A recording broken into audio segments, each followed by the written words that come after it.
time. It's our time, my friends. Time for millions of maturepreneurs, 55 plus, who are hashtag not done by a long shot, to revolutionize how we lead, do business, and innovate our world. I'm your host, Jeanette Anderson, and welcome to my conversations with fascinating people who would rather inspire than retire.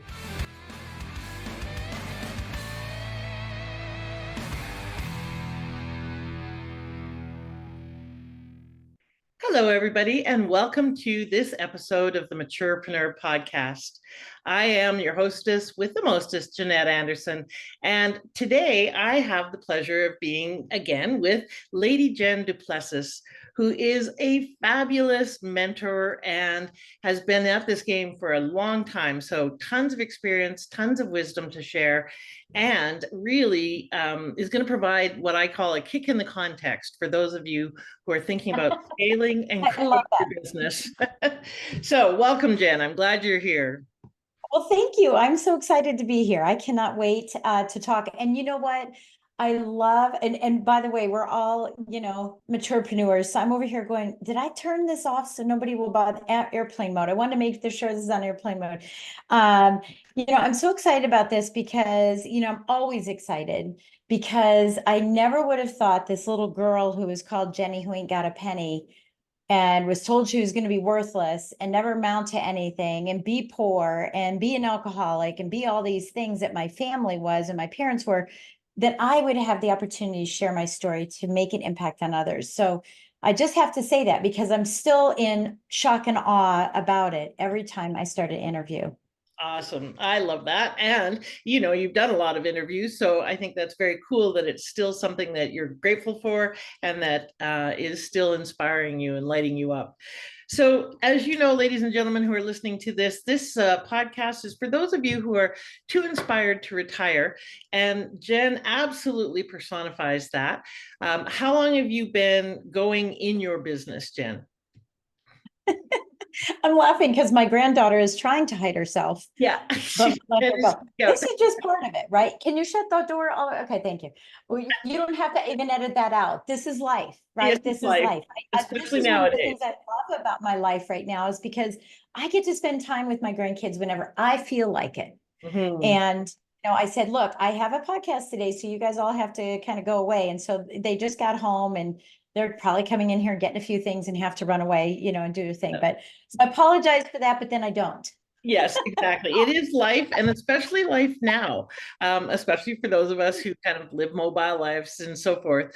Absolutely. Life online has all sorts of different kinds of okay, so folks, I'm going to read Jen's formal bio. Then we're going to find out the informal, juicy tidbits behind. Yeah, we'll find about how long I've been doing this. Yeah. Yes. Yeah. And then we're going to talk about not only your journey, but some of the wisdom that you gained along the way and advice you have for people. So, Lady Jen Du Plessis is affectionately known as the impact mentor and scaling architect, and is the leading expert in building world-class teams. Oops, I moved it. Financial services industry veteran of 4 decades. She was listed in the top 200 mortgage originators nationally and has funded over 18 billion? No, 18, where did it go? 1 billion in mortgage loans during her career. Jen works with high achieving corporations, sales professionals, leaders, and entrepreneurs who are stuck at 6 figures and want to reach 7 figures per year. She has numerous #1 Amazon best-selling books, hosts 2 top-ranking podcasts, and is the producer and host of her TV show, Tell Me I Can't. I love that. Part of the reason I like you is you're oppositionally defiant. It's great. Reaching over 350 million homes monthly on over 185 streaming media networks. She's a highly sought after, award-winning and charismatic speaker, having shared stages with such icons as Tony Robbins, Les Brown, Darren Hardy, Jeff Hoffman, Sharon Lechter, and many more, as well as being featured in numerous articles and covers of nationally recognized magazines, including LA Weekly and Success Profiles magazine. Jen believes it's time to move from working in and on your business to living above and beyond your business. So thank you for being here, and give Jen a warm round of applause in your home, or wherever you're listening to this podcast. So lots of accolades, lots of accomplishment. We were talking before we got on here about your overnight success that only took a decade to achieve, because there's lots of these results, and lots of people will say, how did you do that? How did you get on all those covers of magazines? So tell people what you told me about that. Well, just work, right? So listen, Les Brown, I had the wonderful pleasure of being on his speaking faculty. So I traveled with him. And so he's got all these great, quotes that many of us listen to and love. And he had a quote, and I usually start all of my speeches with this, which is, my mentor, Les Brown, says that if you do what's hard, your life will be easy. And if you do what's easy, your life will be hard. Well, for 35 years in the mortgage business, I did what's hard. So that, let me put it this way. I thought I was doing what's hard so that my life would be easy, but I couldn't figure out why my life wasn't getting easier. And I said, I'm certainly not doing the easy route. It shouldn't be this hard, because I was working long, long hours. What I realized is it's not working long hours, it's doing the hard work, putting in the hard work, the thing that you keep putting on your desk and shoving away you don't want to do. I don't want to make sales calls. I don't want to make cold calls. I don't want to have to do video because I don't want someone to see what I look like. What will I feel like? And what if I fail? What if I succeed? Right? All of those things. And I started realizing as I was traveling with him, ooh, wait, I've got this wrong. It's not do what's hard and things will be easy. It's do the hard work. Don't put in the long, hard hours, do the hard work. So it takes a lot to stay connected with my colleagues, who we also know, because we're all mature people, we know what bird dogs are, right? We have a lot of affiliate relationships. I do a lot of affiliate things. I do things out of the goodness of my heart. It doesn't have to be affiliate, but it's just like in any business that we ever had before we transferred into being self-employed, if that's what we are, because we're entrepreneurs here, we have to go back to what we used to do. By the way, I didn't say back to the basics, because if basics still existed, you never have to go back to them. If you do what you're supposed to do, you never have to go back to basics. Drives me crazy when people say that. Yes. So what I did is just started saying, well, what are those things that I used to do? And then how come I didn't apply them here? That's crazy. I used to make sales calls. I used to follow through and follow through and follow through and develop relationships with people. Why do I feel like it's a one and done these days? So I went back and looked at all the things that made me successful as a mortgage lender and said, hey, if I apply those things, that's what I teach people. Right? If I apply those things, and I tell people all the time, I do the things I tell you guys to do, and I do, but Yes. maybe I don't do them enough. Mm. Maybe I'm doing what's easy and making it too hard. So I said, oh, I got to dig in. So Right. that's what I started doing, and I really think that's the key thing is, I stay connected with people. I make sure that I'm still an influencer, that, I'm caring and I'm curious about people. And I really have a lot of resilience. I'm a very resilient person. And I think that really makes a difference. Right. And I want to come back to that and how that shows up in your life and your history. But before we go there, let's find out a little bit more about you. So tell me something that no one would guess from reading your website or your intros. Oh, What's something that would surprise maybe even your friends? Oh, well, because I'm such an open book. That's why I made that face when you asked me the question, because I was like, oh, I'm such an open book. I thought you were going to say, tell me something nobody knows. I don't know if there is anything out there. I don't know. I don't know. Maybe that I could say probably a lot of things. I'm a sleepaholic. I need to have 9 to 10 hours of sleep a night. Wow. And Okay. so I don't get rolling. I'm not one of those, oh, let's get up at 5 in the morning and do push-ups and all that stuff. I don't do any of that stuff. I'm very brain centric, so I'm always curious about learning, reading. I'm a speed reader, so I love speed reading. But I don't know. I mean, I don't know what else to tell you. I mean, I think you know a lot about me too. I'm a competitive ballroom, Latin, and swing dancer. I have a Yeah. competition coming up. I want to throw that out now too in Oh, November. Yeah, it's called DC's, like Washington, DC, because I live in Virginia. So capital D, capital C, and then small s, right? I have a little lisp, so it's hard for me to say that. DC's dancingstars.org or Cool. .com. I can't remember. But anyway, so I'm looking to raise $10,000 for the charity that I've chosen, which is the Global Sisterhood. And so $10, just donate $10, $100, whatever you can donate. Please donate because we're raising money for the sisterhood. And it's for all women, it's all women all over the country. Whatever they need, we help them. We help our sisters. So yeah, so I'm a competitive ballroom dancer. I'm also a markswoman. So a lot of people wouldn't think that if you're dancing, why would you also have, rifles and whatnot and handguns? So I do. I love that kind of stuff too. I think that shocks a lot of people. I've been married for 41 years to my high school sweetheart. And I think that's shocking to a lot of people these days. Yeah. Right. Yes, yes, I think so too. I Uh, don't know what else I could shock anybody with. I'm pretty normal. I Really. don't know. I don't know many people who have those kinds of, you know, level of hobbies for certain things, but and a very Renaissance woman, right? That's what I think in terms of people who have a broad range of interests. We used to be called Renaissance people, right? Now we're kind of called flaky, but we used to be Renaissance people because we were very good at a bunch of different things Yeah. that made us well-rounded. So Yeah. I think the Renaissance need to be revised. Yeah. Well, and I mean, obviously, being part of the Royal Order is a huge part of my life, right? On a daily basis. So, that I don't think surprises anybody, but it's a lot of work. Well, It's a lot of well, work. actually, talk a little bit about that because what does it mean to be a lady, and how did that come about? Yeah, and I think it's funny. I mean, obviously, you're from Canada, so you get it. But people in the United States don't get it. They're like, is that an England thing? And of course, when I talk to people in England, they say there's no other royal house. And I'm like, oh my gosh. There's over 800 royal houses in the world, from Morocco and Saudi Arabia. I mean, you name it. There are, and mine happens to be from Cappadocia in Turkey. And so I'm a member of the Royal House of Cappadocia. And I'm also a member of the Royal Order of Constantine the Great and Saint Helen.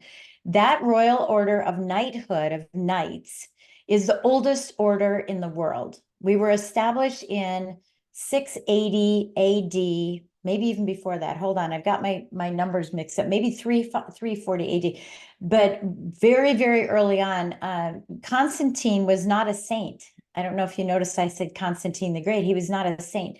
Constantine overthrew in a war the Romans and overthrew them for pagan. Well, I shouldn't say paganism, but they were not Christian. So he overthrew that. I'm having a hard time with my words. Normally, I'm really good with this, and took over Christianity. And so Christianity then became housed in what is now Turkey. In Yeah, so that's why everybody's like Turkey. I don't really know what's going on. Don't they have problems over there? And but Cappadocia is where it all started. And our Prince Raphael, he is born in Spain. We have jurisdiction or principality in Italy. We have principality in Belize, and we have principality in Turkey. So our goal in our order is to help women and children who are homeless and to help girls that are recovering from trafficking. And so we have St. Helen homes around the world where we bring the girls in and they get emotional and physical and psychological support until they're ready to go back out into the world and be strong, That's right? amazing. And is that Yeah. something that you're born into, or you? No, I was okay. So you got to hear the whole story. So no, I was approached, I was nominated because of the philanthropy work that I do in other areas. I have a lot of philanthropy work that I've done. And so I was nominated because of that. So this became an extension of my philanthropy work anyway. And so, yeah, I was knighted, and you can call me Dame, you can call me Lady. I prefer Dame, I mean Lady, because my grandkids call me Dama. So Uh, I don't want them calling me Dame Dama. So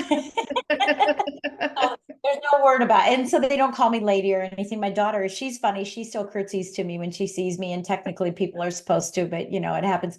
But but anyway, I was actually born in I'm Bavarian from Germany, so I was born into a royal family. So I am royal from that. And because of Hitler, my grandmother left Germany and she left with her title of Duchess.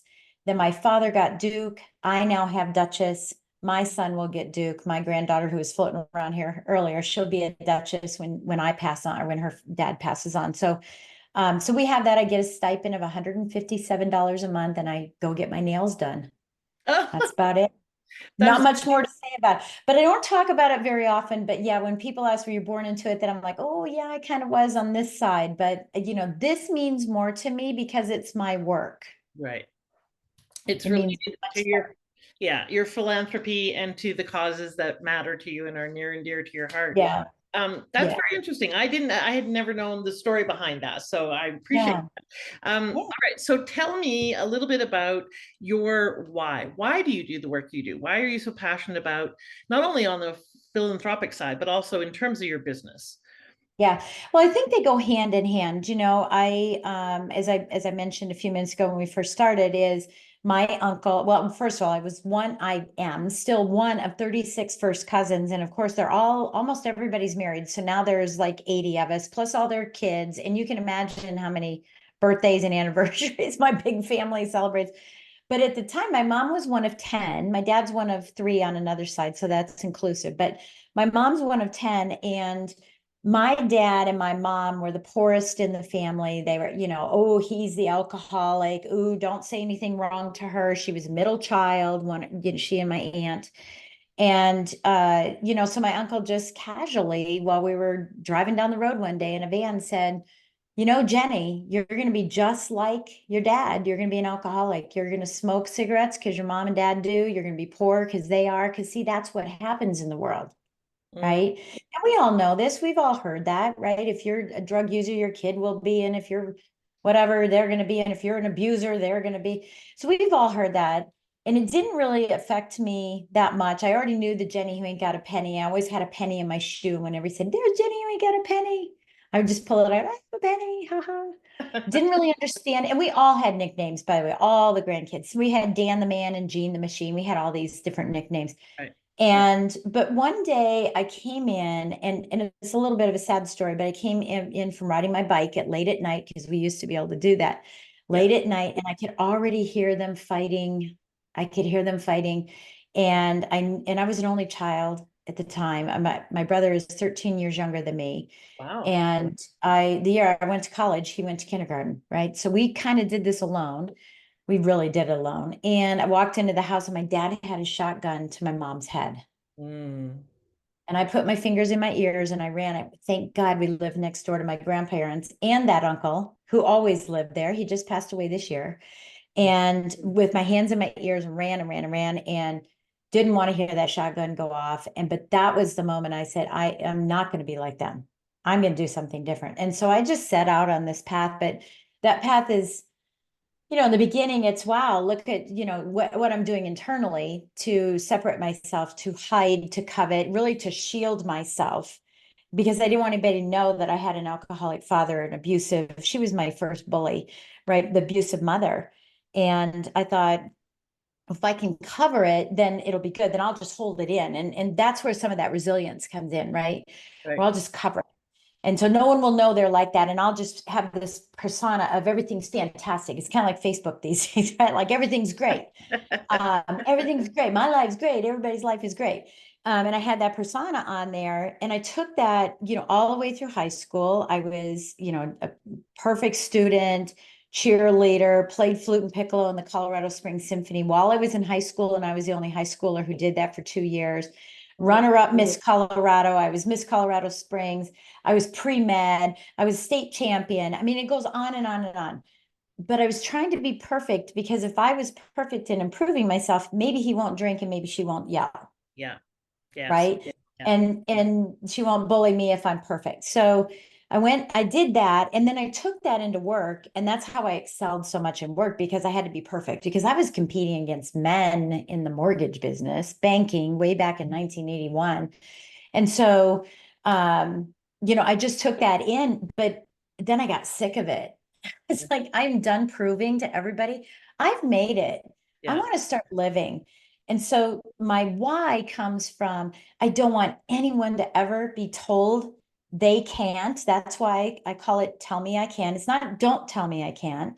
It's go ahead. Tell me I can't Yeah. and get out of my way. Tell Yes. me I can't and watch me do what, watch me do something. Look what I do, watch what I do. And so I don't want anyone to ever have that feeling from whomever told them. And I don't want someone to have to struggle for 35 years working hard instead of doing the hard work, because I've cracked the code on it and I Mhm. can make it happen faster. Right. And that's where the why comes from. And so there's a lot of things in what you just said that I would love to go follow up on. So one of the things that you said is you decided then. So how old were you at that time? That happened in 2008 or 10, something like that. So I don't know what that's like 14 years ago. So I was in my 40s, No, no, I mean roughly. when you decided when you the shotgun, your dad with the shotgun Oh, and I was nine. nine. Okay. Nine. So, because I have similar stories of abuse and violence and so forth when I was growing up, Yeah. and my story I often tell is about my mom yelling, "We can't afford it," about a book that I wanted, and it wasn't that really tipped the scales. It was the look of shame and frustration and anger and Yeah. Oh, despair yes. on her face, and I Yeah. decided then at 5 that I was never wanted to see that look on another person's face, especially another woman's face. um, and that I wanted to facilitate people having yes lives instead of no lives. And so we Yeah. have I can't afford it. Can't similar afford it. Yeah. grounding in that. And I think that that's one of the things that is important for people to hear, that from those decisions that not everything is moving towards. Sometimes it starts out as a moving away from what we don't want to be, Yeah. but then it moves into the what we do stand for, what we do want to be. And so when did Yeah. that switch for you? What was the thing in your personal growth journey that shifted you Yeah. Yeah. pushing off of them to the defining who you are? Yeah. Yeah. Well, I mean, if you can imagine me stomping my foot, I've had enough, right? In Yeah. a high heel. That is exactly what happened. I was at dinner with my family one night. We went out to dinner and, I got a phone call. And what do we do as entrepreneurs? We get a phone call and we're like, it's a lead, it's a client. And we're everybody's beck and call girl. And, we're on demand and not in demand. And we Mhm. feel that being on demand all the time is the way we need to run it. And I was running that for 35 years. And I happened to look into, and I was walking what I call the concrete balance beam, right? Mm. Where you're outside on that curb and you're walking back and forth and you're waving to people. I was even opening the door for people coming into the restaurant and covering my phone and going, the food's really good, right? I was doing all this and I'm trying to listen to my client, and I'm in the mortgage business. So you gotta get your numbers right, right? I'm not serving them. I'm not serving myself. I'm certainly not serving my family. And I happened to look over into the window of the restaurant because I was paranoid, always paranoid. Like, I got to take this call, but I got to get off the phone, but I got to, who's going to get mad at me first? Is the client because I didn't call him back, or my husband going to yell at me, or the kids going to roll their eyes and say, get off the phone, mom. All of that was going through my mind. I mean, just like that, it went through. And I Mhm. looked through that window and they were doing little spitballs and laughing and creating all these beautiful memories. And I realized that, I was kind of watching through this window, like this train go by, and it was going by fast and the kids were growing. I just was never present. I was never in these memories. I was always hearing about these memories. And even if I was, my head wasn't there. Mhm. And I said, I had enough. I'm done proving. I'm waiting for mom and dad to say they're proud of me. I'm waiting for my uncle to say they're proud of me, but Mhm. they're never going to say it. No, my uncle finally did, but my parents never did. But they will never, waiting. Somebody, when you say you're proud of me, then I will have arrived. Yes. But they were Yeah. so jealous of what I had accomplished. They couldn't bring it to say it. In fact, at my mom's funeral, one of her best friends came up and said, she was proud of you, right? Mm. And I said, yeah, but I wish she told me, not you. I knew she was proud of me, but she couldn't bring herself to tell me. Yeah. And so, that very moment I said, I am done. I'm going to start living. There's got to be a way to crack the code. There's got to be a way that I could do the volume I'm doing and do it in less time. And Mhm. what I set out to do took me about 3 years to do. I received a package in the mail in my office, a flat package. It was a plaque. And I didn't even know it. I opened up the plaque. I'm zipping it open. I'm opening it up. And it says top 200 loan officers in the United States. And Mm. I'm start going 1, 2, 3, 4, 5. Wait, where am I? Where am I? I didn't even know I was in the top 200. And why are they sending me this? But I'm going down there now. I'm getting competitive again and going, how come I'm not 150 and it's 150 and boom, 178 out of 200.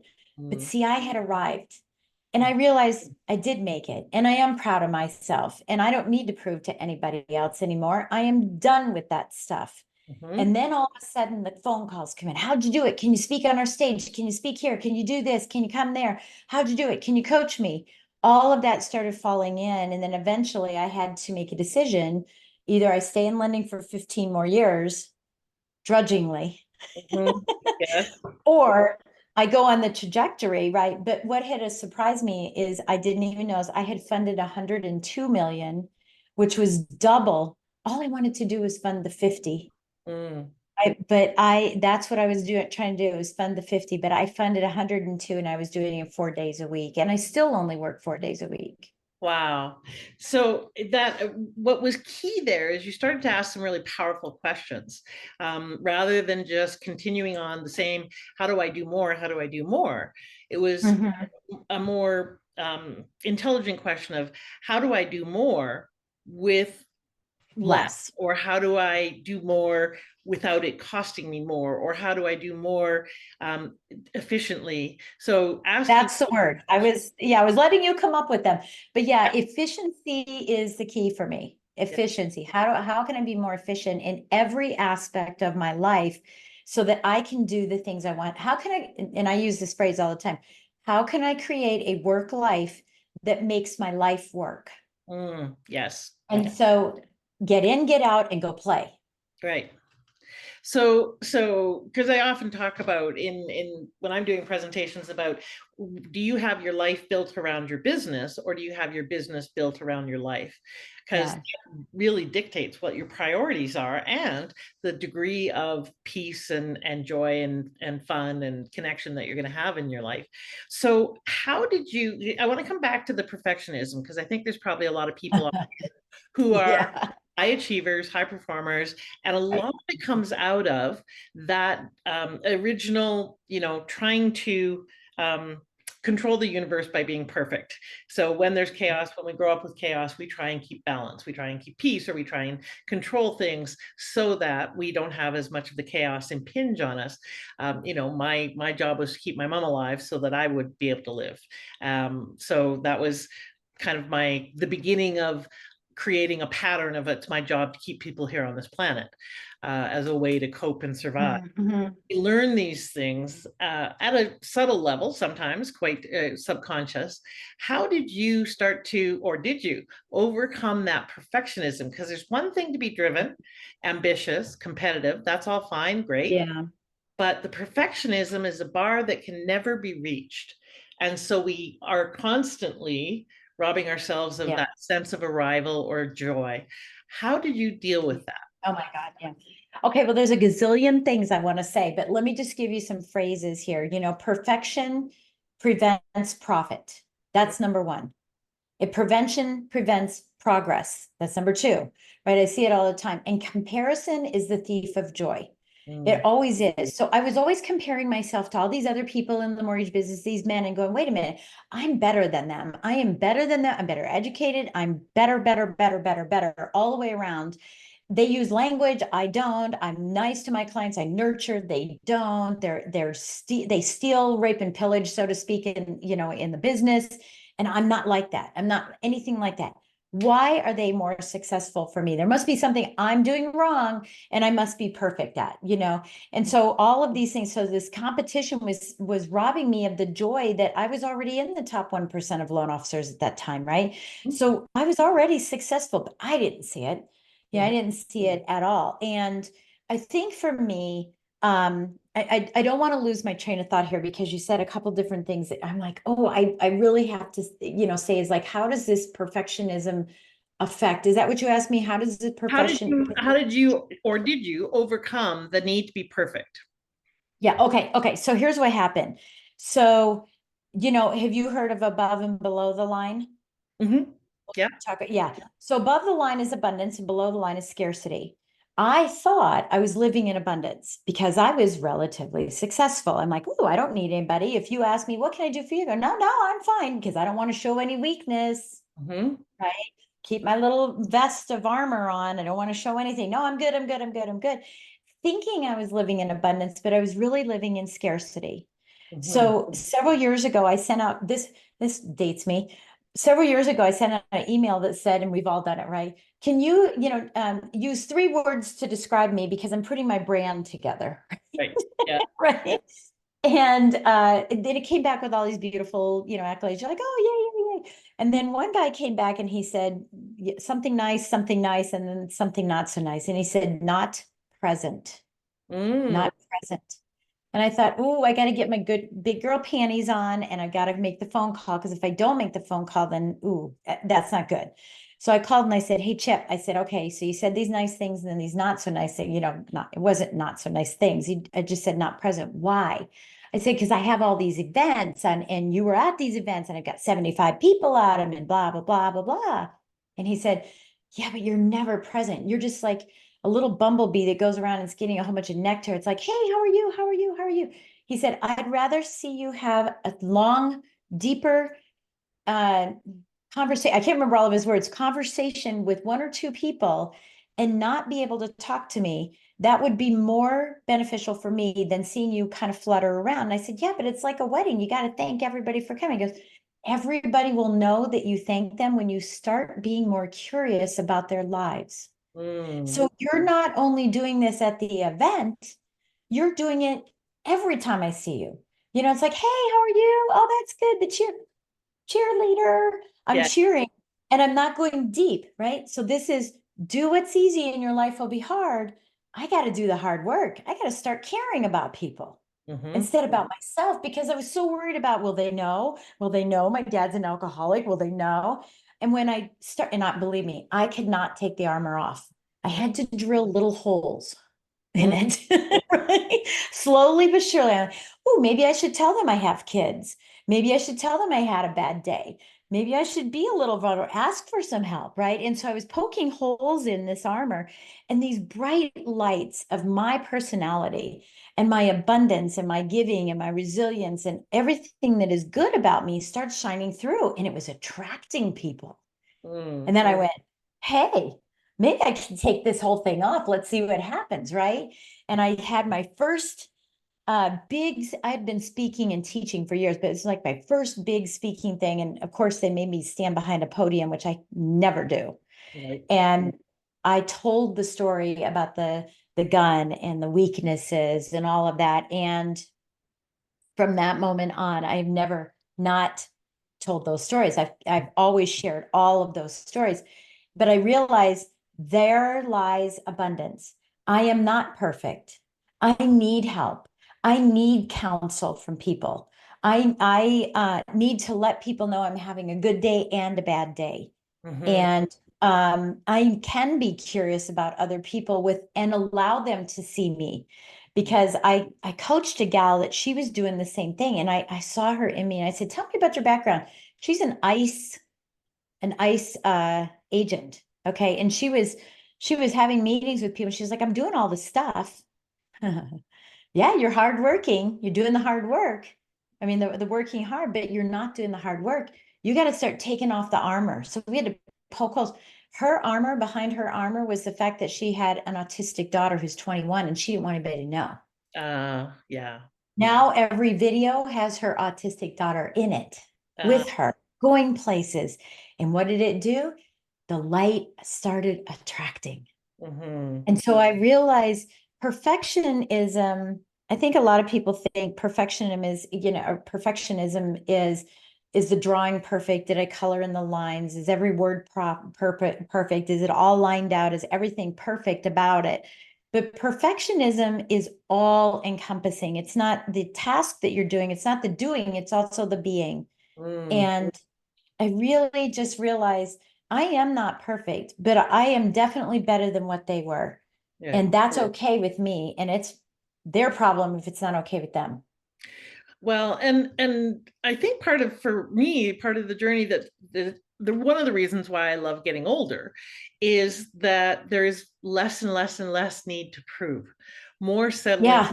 to Absolutely. who I am, Yeah. owning it, claiming Mhm. it, appreciating it. And that doesn't mean that it's ego driven. It's just this is what is. Here's who I am. Here's all of the incredible Absolutely. strengths and wisdom and experience and expertise that I've accumulated. Here's how I've made differences. And owning that really supports letting go of the need to prove that, which I think is Yeah. such Absolutely. a relief. Oh my God. When I decided to stop proving, and it still creeps in once in a while, they still have moments of approval Well, and we're not perfect. stuff. We're Yes. not perfect. um, then my shoulders dropped. It became a lot easier, and I Yeah. was more attractive because I wasn't trying to prove and justify and so forth. It was just, and I loved your quote earlier about being in demand versus on demand. I think that's a really brilliant switch. So for people who are listening, who are older people, that because you've been in your business a long time, what, well, in business and in your business, how long have you, since you started your business, your practice? My practice, I've had my practice since 2013, so 11 years, but I've been full-time 6.5. Okay, so that's quite a while, especially after a long and busy career. Yeah. What would you tell people that are in business and need to keep going? What is it that keeps you going? What is it that keeps you, inspired and moving forward? In business now, you Yeah. mean? In Yes. business now. Okay, yeah. Because I mean, I needed a fix when I was in lending and I was making that transition. I was like, oh, this is so fun, but this doesn't have the money. This has the money and it's not so fun, Yeah. right? Yeah. So, but keeping me going, I mean, look, I think and maybe ever you've heard this before, but I don't believe in motivation. I believe in inspiration. Mhm. People will ask me all the time, oh, are you a motivational speaker? And I say, oh God, I hope not. Because what I don't want is you to get a booster shot of motivation, like I need some motivation today. So let me watch a video. Let me listen to the podcast because I need motivation.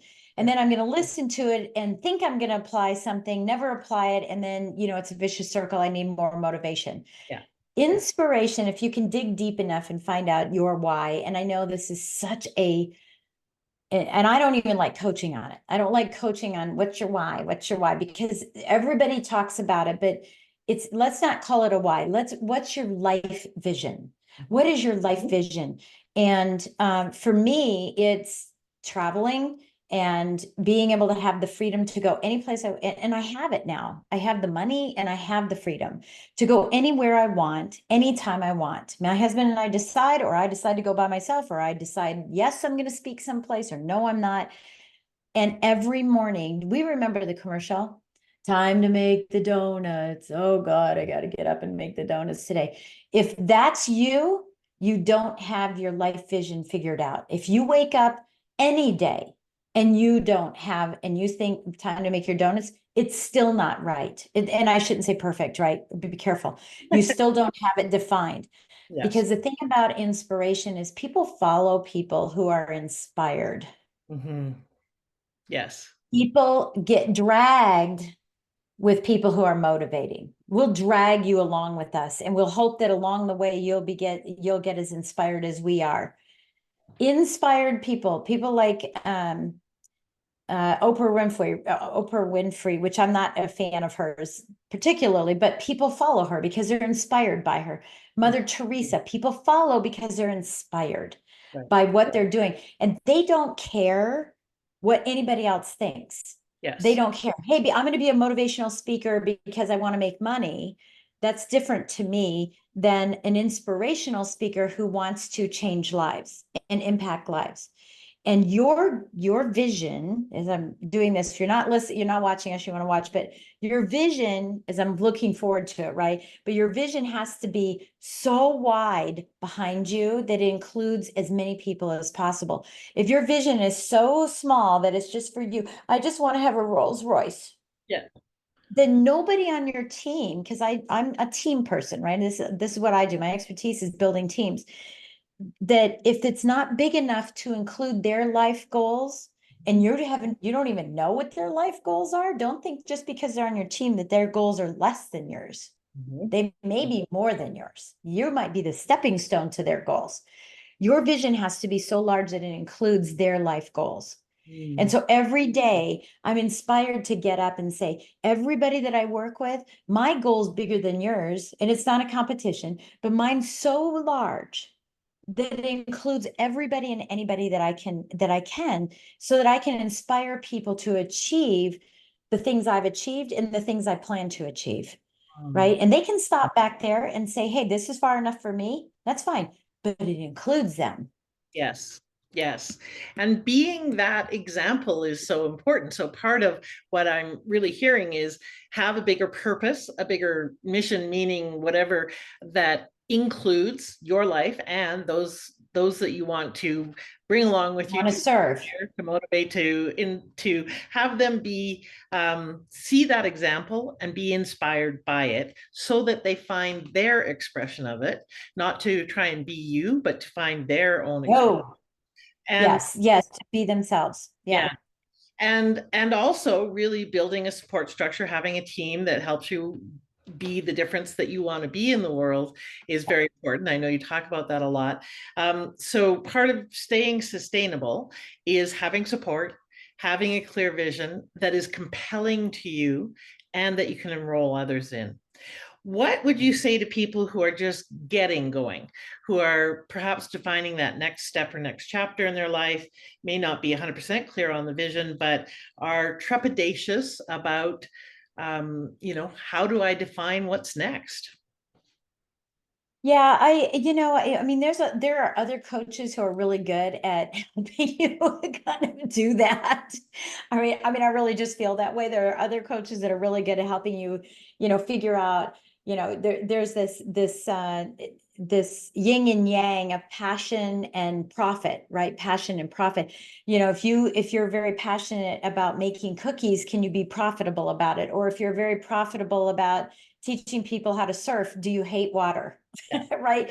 So exactly. I get that you have to, move them together. The key, I think, for me is I looked at my entire mortgage career, and here's the other thing. I have 4 businesses. I don't just have a mortgage business. And by the way, I still own a mortgage company. I don't have anything to do with it. My daughter runs it because I am above that business.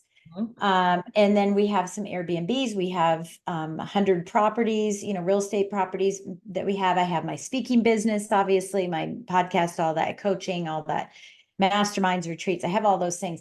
So I'm running all of these different businesses or tapping into, each one of these businesses. And I just lost my train of thought. This is part of being a maturepreneur. I Yeah, just lost the defining who what the next step is. Oh, I know what it is. Yeah. Yeah. So what I did is I looked back on my mortgage career and said, okay, there's sales, there's technicality of the mortgage, the creativity behind it. There's nurturing your alumni. I never call them past clients because if you call them a past client, you're going to treat them like they've passed away. Mm.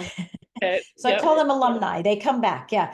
Okay. And, thinking that my client journey is an infinity sign. They're always going to come back or bring their friends.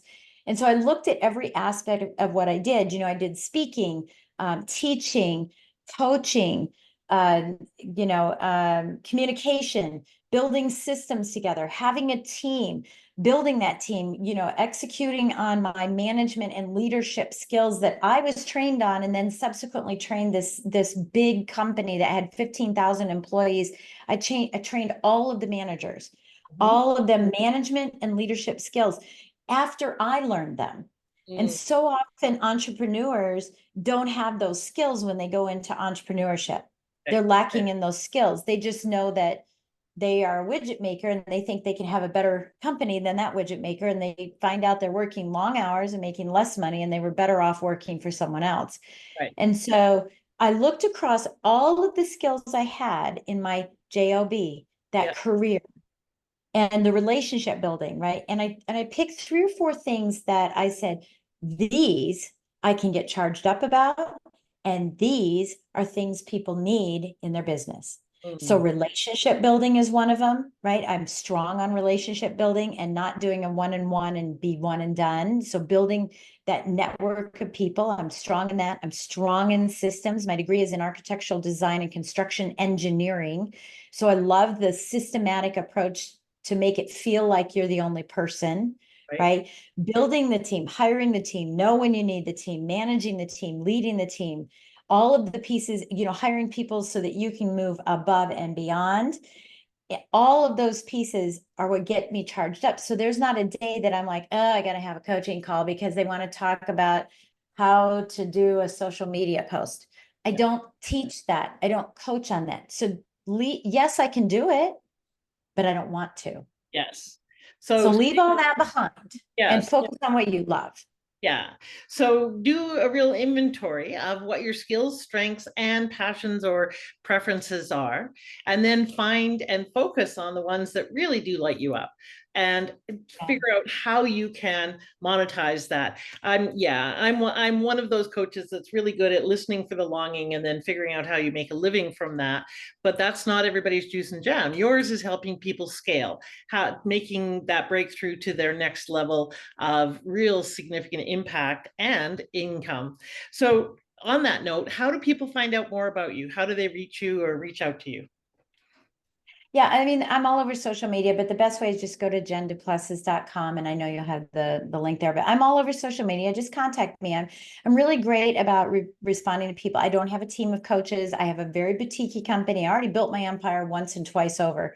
So now I'm at the point in my life where I take on the clients I want to take on, and I'm going to let everybody know I'm not for everybody. I get that. And everybody's not for me. I get that too. I really am focused on helping people who are in I would say 250 to 500,000 top line revenue or income, if that's what your revenue is, or just going, how come I can't get there? Why am I hiring and firing and hiring and firing? And there, how come I can't get, what's going wrong? I can't seem to break that glass ceiling.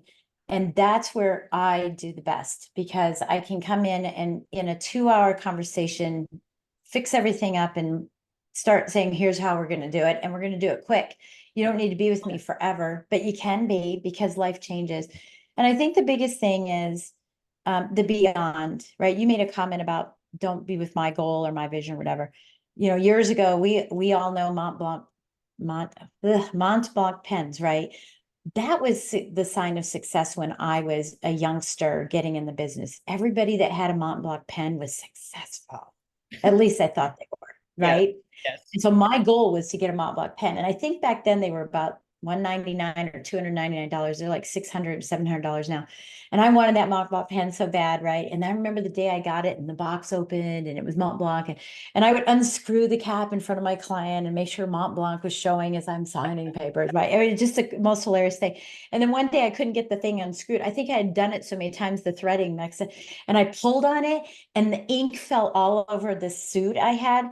And I said, okay, this is not success. This is not my definition. It's somebody else's definition. It's my time to figure out what my definition of success is. So when I talk about beyond, it might be sleeping in, it might be retiring, it might be having another company, it might be working with charity, it might be coaching other people.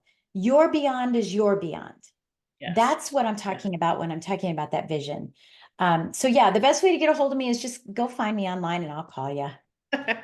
All right. And you have a gift for them called 7 Strategies to Transform Your Business Mindset. As you can see, Jen thinks differently about life, about business, about how to do you. And so go get 7 Strategies to Transform Your Business Mindset at her website, jenduplessis.com/7, the number 7 strategies. That'll also be in the show notes so that you can grab that. And do reach out, do contact Jen. She really does respond, is very, walks her talk. And as you can tell from just all the wealth of information here, is passionate about it, making sure that people are on their path, are being successful, are having the breakthroughs, and are doing it. I hate using this word, but I can't think of a different word yet that actually people know what it means, is authentically doing it in terms of being a real live human being, showing up with all of your shadow and your light, letting go of the perfectionist facade so that you can be who you Yeah, really are and make the difference that you're here to make. So thank you so yeah. much for being here, Jen. What's one last piece Thanks. of advice or words you'd like to leave Okay. everyone with? Yep. Okay. I'm going to leave a couple quotes. One is live your legacy while you're building it. Don't wait for it to happen because as soon as it happens, you may not be around for it. So live it while you're building it. There's no reason why you can't. Put the hard work in and then go play, right? Yes. Work hard, play hard. But I want to leave you with this quote that my mom always shared with me. It's from an author, but I can't remember her name right now. But is we flatter those we scarcely know. We please the fleeting guests, but we deal many a thoughtless blow to those we love the best, including ourselves. So be as good to yourself as you are to that crazy business and let your life be exceptional. Mm, beautiful. I am going to let that be the final word. Thank you for being here, everyone. I appreciate you listening. I appreciate you sharing this because, as you can tell, there's a lot of wisdom here that a lot of people need to hear. So please pass this podcast on, in particular, this episode of Jen's. Thank you, Jen. Have a wonderful week, everybody. Bye for now.